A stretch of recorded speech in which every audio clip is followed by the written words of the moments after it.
অসুস্থ রোগীদের দ্রুত স্বাস্থ্যকেন্দ্রে নিয়ে যাওয়ার জন্য এবার নিজের সাংসদ উন্নয়ন তহবিল থেকে অ্যাম্বুলেন্স প্রদান করলেন রাজ্যসভার সাংসদ রাজীব ভট্টাচার্য।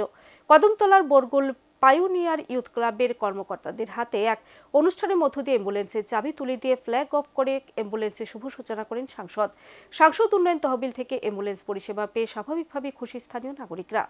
রাজ্যসভার সাংসদ রাজীব ভট্টাচার্যের সাংসদ উন্নয়ন তহবিল থেকে একটি মহেন্দ্র বোলেরো নিউ অ্যাম্বুলেন্স প্রদান করলেন উত্তর ত্রিপুরা জেলা কদমতলা ব্লকাধীন বরগোল পায়োনিয়ার ইউথ ক্লাবকে। সোমবার ক্লাব প্রাঙ্গণের পাশে স্বামী বিবেকানন্দ মুক্ত মঞ্চে অনুষ্ঠিত হয় উদ্বোধনী অনুষ্ঠান। অ্যাম্বুলেন্স পরিষেবা আনুষ্ঠানিকে উদ্বোধনী মঞ্চে এদিন পায়োনিয়ার ক্লাব সহ বরগোল স্কুলের ছাত্রছাত্রী, পঞ্চায়েত ও স্বসহায়ক দলের পক্ষ থেকেও সাংসদকে সংবর্ধনা প্রদান করা হয়।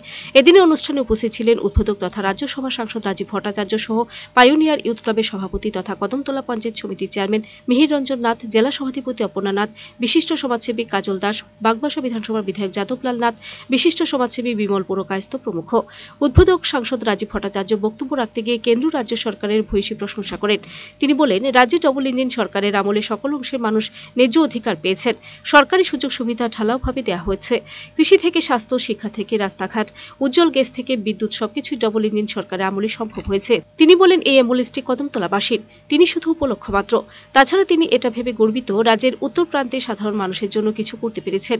পরিশেষে সাংসদ রাজীব ভট্টাচার্য সহ উপস্থিত অতিথিরা ফ্ল্যাগ অফের মধ্য দিয়ে অ্যাম্বুলেন্স পরিষেবা শুভ সূচনা করেন। স্বাভাবিকভাবে অ্যাম্বুলেন্সটি পরিষেবা চালু হওয়াতে রোগীদের স্বাস্থ্য পরিষেবা যাতায়াতের ক্ষেত্রে আগের তুলনায় অনেকটা ব্যয় কমে যেতে পারে।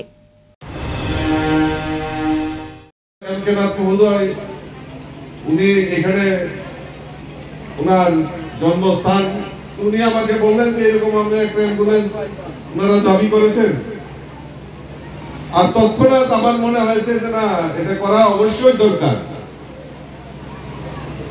এবং নির্দ্বিধায় আমি আমার কোনো উত্তর প্রতি উত্তর না দিয়ে এটা স্যাংশন করা হয়েছে এবং আজকে এসে নিজেকে খুব গর্বিত মনে হচ্ছে যে না, আমি তো অন্তত পক্ষে ক্ষুদ্র একটা প্রয়াসের জায়গায় এসে দাঁড়াতে পেরেছি।